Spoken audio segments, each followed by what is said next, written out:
The taste of hydraulic fluid is something you never forget. It's distinct, metallic, bitter, like licking a dirty penny that's been soaked in poison. And when it dripped onto my lip at 6 a.m. on a Tuesday, staring up at the undercarriage of my Ford F-250, I didn't just taste oil, I tasted my own death. I'm Jack Miller, a guy who spent 12 years in the Army Corps of Engineers building bridges in deserts where everything wanted to kill you. Yet somehow, the closest I ever came to dying wasn't in a war zone.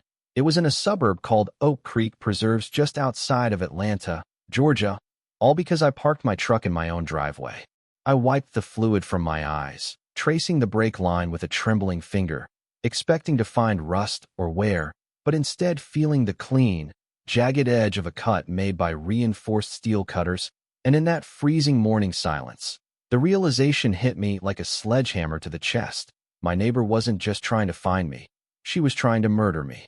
But before we get to the wire cutters and the felonies, we have to rewind to March, to the moment I thought I was buying a slice of the American dream for me and my 16-year-old daughter, Lily. I'd just come out of a divorce that felt less like a separation and more like a tactical nuclear strike on my finances. I'd liquidated my 401k, sold the toys, and put every dime I had into a ranch-style house in Oak Creek, thinking the manicured lawns and silence were exactly what Lily needed to heal. I run Miller Climate Control, a commercial HVAC business, so I'm used to heat. I'm used to pressure, but nothing prepared me for the Category 5 hurricane that clicked her heels up my driveway 3 days after we moved in. Her name was Brenda Thorne, the HOA president, a woman who wore Chanel suits like armor and wielded her clipboard like a weapon of mass destruction, approaching me while I was still unpacking boxes of kitchenware. She didn't say, "Welcome." She didn't offer a casserole. She just pointed a manicured claw at my work truck and said, "Mr. Miller, Section 12.3 prohibits commercial vehicles," with a smile that didn't reach her dead, shark-like eyes. I'm a guy who reads the manual before I plug in a toaster. So that night, fueled by insomnia and cheap pizza, I read the entire Oak Creek covenant cover to cover. And guess what? Section 12.3 didn't exist. The rules stopped at 1.7. That was the first red flag, the realization that Brenda wasn't enforcing rules. She was inventing them to test my gag reflex, checking to see if I was the kind of man who would roll over or the kind she'd have to destroy. The escalation was subtle at first. A $75 fine here for a trash can left out 12 minutes too long. A warning letter there about unapproved landscaping for rose bushes that had been planted during the Reagan administration. But when I attended my first HOA meeting in the community center that smelled like floor wax and despair, I saw the true scope of the battlefield. There were only 12 people there out of 127 homes, and Brenda Thorne sat at the head of the table like a feudal lord, silencing questions with a wave of her hand, treating grown adults like naughty school children. I started digging, because that's what engineers do. We look for structural weaknesses, and what I found in the public records was a graveyard of homeowners. 17 families had fled Oak Creek in the last 3 years, and the pattern was sickeningly specific. Black families, Hispanic families, single mothers, anyone who didn't fit Brenda's Aryan vision of suburbia was systematically harassed until they broke. My closest ally became Elias Vance, a 78-year-old Vietnam vet living 2 doors down who looked like he was made of leather and grit. He invited me over for whiskey one night and dropped a stack of files on his coffee table that landed with a thud heavy enough to crack the wood. Brenda's been running this neighborhood like a prison camp since the late 90s, Elias told me, his hands shaking not from age but from suppressed rage, explaining how she'd targeted a family with an autistic child just for the noise, how she'd find a Hispanic contractor until he went bankrupt. Elias had survived because his son was a pit bull of a lawyer, but most people just paid the blood money and left. Then came the surprise inspection, a tactic Brenda used like a shock and awe campaign. I was 40 miles away fixing a chiller at a data center when Lily called me, panicked, saying there were people in our backyard taking photos. I broke 3 traffic laws getting home, screeching into the driveway to find Brenda standing there with a guy named Inspector Davis from City Code Enforcement, barely concealing her glee as she pointed out violations that were fictional. Improper drainage, she chirped, pointing at a hill that had been there since the Jurassic period. Unauthorized structure, she said, eyeing my shed that was on the original 1987 survey. I stood there, chest heaving, Realizing this wasn't about compliance, it was about dominance. But Brenda made a critical error in judgment. She assumed I was just another blue-collar guy she could bully, forgetting that I spent a decade in the military learning that you never engage the enemy until you have superior intelligence.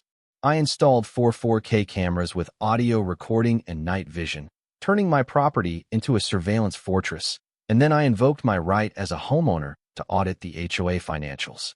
That's when the game changed from a neighborhood dispute to a felony investigation. I sat in my garage workshop at 2 a.m., surrounded by spreadsheets, and the numbers didn't just look wrong. They looked criminal. $1, $200 for landscaping that never happened, consulting fees to companies that didn't exist, $300 dinners at the country club listed as administrative expenses. Brenda Thorne wasn't just a bully. She was a thief, embezzling nearly $23,000 over 3 years to fund her lifestyle and her harassment campaigns, using our own money to pay for the lawyers she used to evict us. The next meeting was my opening salvo. I waited until new business stood up and asked, very calmly, "Can we discuss the $23,000 in unaccounted expenditures?"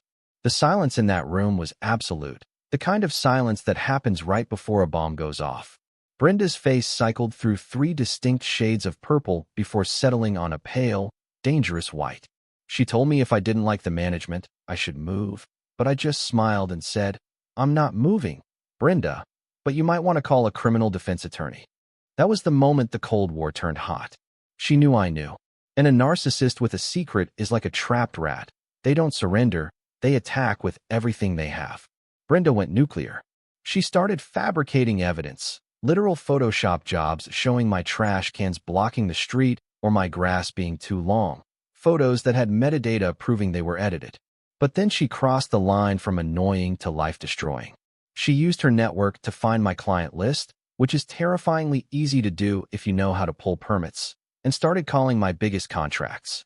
Piedmont General Hospital called me on a Wednesday to cancel a maintenance contract worth $15,000 because they received an anonymous report that I was under investigation for safety violations. Then Liberty Shield Insurance called to drop my business liability coverage, citing gross negligence. I was watching my livelihood, the food on Lily's table, evaporate because of a woman who was bored and evil. I hired a private investigator, a retired homicide detective named Tommy, to watch the watcher. Tommy came back after 3 days with a grin and said, "Buddy, this lady is unraveling." He found out her husband, Arthur Thorne, basically lived at his office to avoid her, and she spent her nights drinking wine and obsessively documenting my movements. Tommy caught her on long-range lenses sitting in her BMW at 3 a.m., manufacturing evidence, editing photos on a laptop in her backseat like some demented villain in a spy movie. We were building a case, stacking evidence brick by brick, but I underestimated how desperate she was becoming. Which brings us back to that Tuesday morning under the truck. The spongy brakes, the fluid on my face, the cut line. Brenda Thorne had decided that ruining my business wasn't enough. She needed to permanently silence the man who found the missing money. I was lying on the cold concrete, heart hammering against my ribs like a trapped bird, realizing that if I had driven onto the highway that morning, Lily would be an orphan by noon. When you realize your neighbor has escalated from petty fines to attempted vehicular manslaughter, the world tilts on its axis, colors get sharper, sounds get louder, and the survival instinct that I thought I left in the desert came roaring back. I didn't call the cops immediately after finding the cut brake lines, because I knew Brenda was smart enough to avoid leaving fingerprints. My main cameras had mysteriously malfunctioned during the night. A Wi-Fi jammer, probably, but Brenda didn't know about the backup system I'd hidden in Elias Vance's oak tree, a battery-powered trail cam that captured her BMW idling by my driveway at 2:14 a.m., lurking in the darkness like a shark in shallow water. But the Real break didn't come from technology, it came from blood. The next morning, Brenda's 19-year-old son, Leo Thorne, knocked on my door looking like he hadn't slept in a week, his eyes rimmed with red, shaking so bad, he almost dropped his phone. "Mr. Miller," he whispered, looking over his shoulder. "I think my mom is going to do something terrible." We sat in my kitchen, and Leo played me a voice memo he'd recorded through a bedroom door, and hearing Brenda's voice, slurred with wine and hate, made my skin crawl. I cut his lines, she hissed on the recording. I destroyed his contracts, and if he doesn't leave, I'll finish the job. This neighborhood is mine. Leo was sobbing, a kid torn between loving his mother and realizing she was a monster. I looked at him and said, Leo, you just saved my life. We went to the police, and Detective Holloway listened, really listened, because now we had the trifecta. Motive, the embezzlement, means, the tools, and confession, the recording. But the law moves slow, and Brenda was moving fast. She launched a scorched earth campaign, filing false police reports claiming I was stalking her, claiming I was threatening her with weapons. Every day, a squad car would roll up, and I'd have to show the officers my security footage proving I was 40 miles away fixing an AC unit. It was exhausting, a war of attrition designed to make me snap, but she forgot one thing. I'm an engineer, and I solve problems by measuring things. My lawyer, a shark in a silk suit named Rebecca Sterling, suggested we get a professional land survey, just to bulletproof ourselves against her property claims. I hired Mike Russo, a surveyor who treats property lines like religious scripture, and 3 days later, Mike is standing in my driveway with a grin that could power a small city. You're going to want to sit down for this, Jack, he said, spreading a massive map over the hood of his truck. He pointed to a red line that cut aggressively across the map. This is your property line, he said. Then he pointed to Brenda's prized, imported Italian stone driveway, the one she washed twice a week. And this is her driveway. I stared at the map, my brain trying to process the geometry of justice. Brenda Thorne, the woman who measured my grass with a ruler, had built her entire driveway, her retaining wall, and her decorative lighting system 12 feet onto my land. 12 feet. It wasn't an accident. Records showed the previous owner had complained about it, and Brenda had sued him into silence. She had stolen 800 square feet of my property, knowing exactly what she was doing, engaging in what lawyers call adverse possession by theft. The irony was so delicious I almost choked on it. She was trying to evict me from a neighborhood where she was technically squatting on my land. Mike Russo twisted the knife deeper. Because she's a licensed real estate agent, failing to disclose this encroachment is fraud, Jack. It's an automatic revocation of her license and potential jail time. The power dynamic shifted instantly. I wasn't the victim anymore. I was the landlord, and she was the trespasser. I had her on embezzlement, attempted murder, and now property theft. I called Rebecca Sterling and said, "Unleash hell." Brenda must have sensed the walls closing in, because she made her fatal mistake. She tried to buy me off. I was working on a unit at the community center when she cornered me, holding a thick envelope. $5,000, she said, her voice trembling with that fake sweetness that hides the cyanide. For your trouble. We forget everything. I was wearing a wire, a tiny device taped to my chest, capturing every word as she tried to bribe a witness in a felony investigation. Does this cover the brake lines you cut, Brenda? I asked, pushing her. I did what I had to do, she snapped, to protect this community from trash. Gotcha. But the climax wasn't in a courtroom, it was in my garage, desperate to find the evidence she knew I had. The journals Leo told us about, the hard drives with the footage. Brenda broke into my workshop at 2 a.m. holding a pair of bolt cutters and a bag of white powder she planned to plant in my truck. What she didn't know was that I had upgraded to a silent alarm connected directly to the Oak Creek Police Dispatch. I watched on my phone from my bedroom, heart racing, as she rifled through my cabinets, destroying files, completely unaware that Detective Holloway and 3 patrol cars were rolling silently up the street.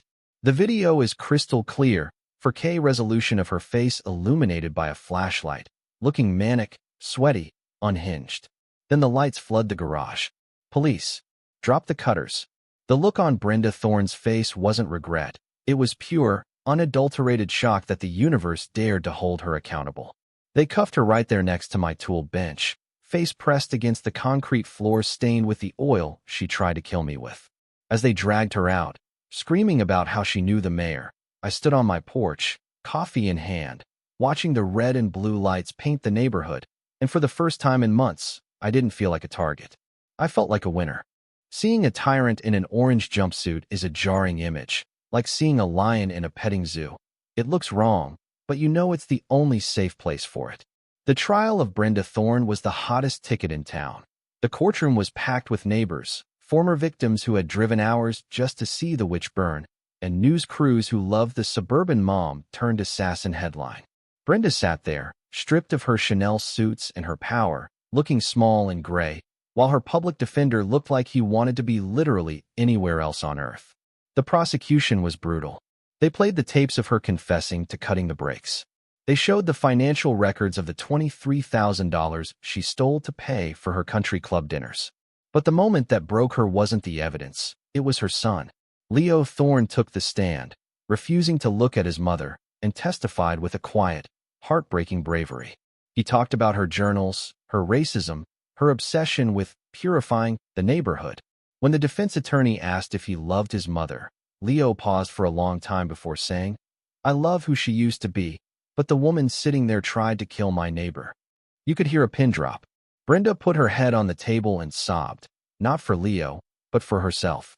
The jury deliberated for less than 2 hours. Guilty on all counts: attempted murder, grand larceny, stalking, witness tampering, and fraud. The judge, a woman named Judge Morrison who had zero patience for entitled nonsense, looked over her glasses and delivered the sentence like a sermon. "Mrs. Thorne, you weaponized your community to feed your own ego and prejudice." She gave her 8 years in state prison, plus full restitution.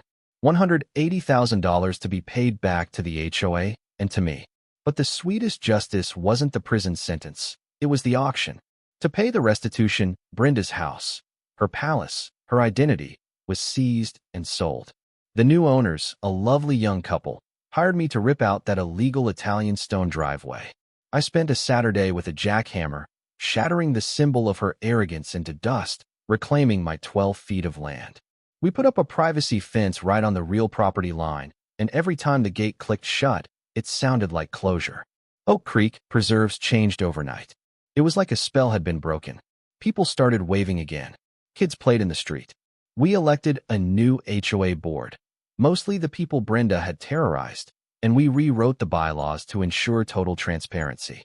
No more secret fines, no more bullying. Elias Vance and I still have coffee on Sundays, watching the neighborhood breathe easier. Leo is in college now, studying criminal justice on a scholarship I helped set up.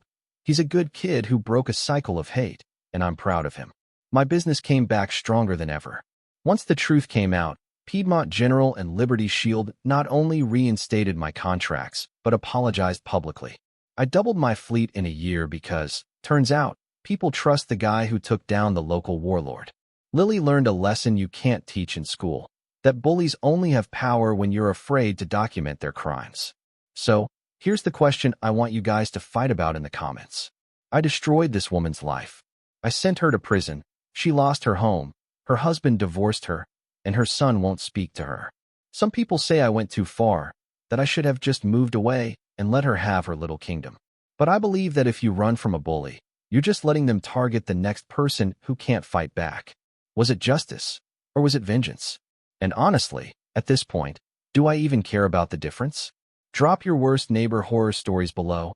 Hit that subscribe button if you like seeing the bad guys lose. And remember, check your property lines, document everything, and never, ever let them see you bleed. I'm Jack Miller. Stay safe out there. Thanks so much for watching until the end. If you enjoyed the video, please hit that like button. Drop a comment telling me your thoughts. And don't forget to subscribe, turn on the bell so you never miss the next one. See you in the next video.